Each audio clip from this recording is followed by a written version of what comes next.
السلام علیکم ورحمۃ اللہ۔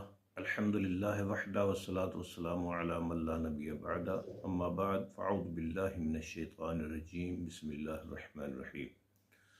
قال النبی صلی اللہ علیہ وسلم من عال جاریتین حتی تبلغا جاء یوم القیامت انا وہوا وضم اصابعہ۔ نبی رحمت صلی اللہ علیہ وسلم نے ارشاد فرمایا، جو شخص دو لڑکیوں کی پرورش کرے یہاں تک کہ وہ بالغ ہو جائیں تو وہ اور میں قیامت کے دن ایسے ہوں گے جیسے یہ میری دو انگلیاں ہیں۔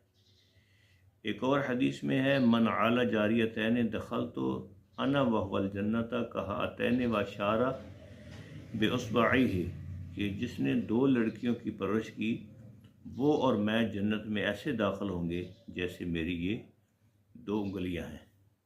اور ایک حدیث کے الفاظ ہیں، من ابتلی من هذه البنات بشیء فاحسن الیہن کن لہ سترا من النار، کہ جو شخص ان بیٹیوں کی وجہ سے کسی آزمائش سے دوچار ہوا پھر وہ ان سے اچھائی کرتا ہے تو اس کے لیے جہنم سے پردہ بن جائیں گی۔ ان احادیث سے یہ معلوم ہوا کہ بچیوں کی پرورش پر خصوصی توجہ دینی چاہیے۔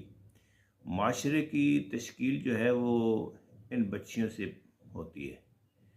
ہم ہٹلر کی بات کرتے ہیں کہ جی ہٹلر نے کہا، جو ایک ظالم شخص تھا، کہ جی تم مجھے اچھی مائیں دو میں تمہیں اچھا معاشرہ دوں گا۔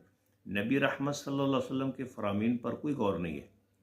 آپ صلی اللہ علیہ وسلم نے بہترین بات ارشاد فرمائی ہے اور بچیوں کی تربیت کے حوالے سے خصوصی تاکید فرمائی ہے کہ بچیوں کی تربیت اور کفالت کرنے والا میں اور وہ جنت میں ایسے اکٹھے ہوں گے۔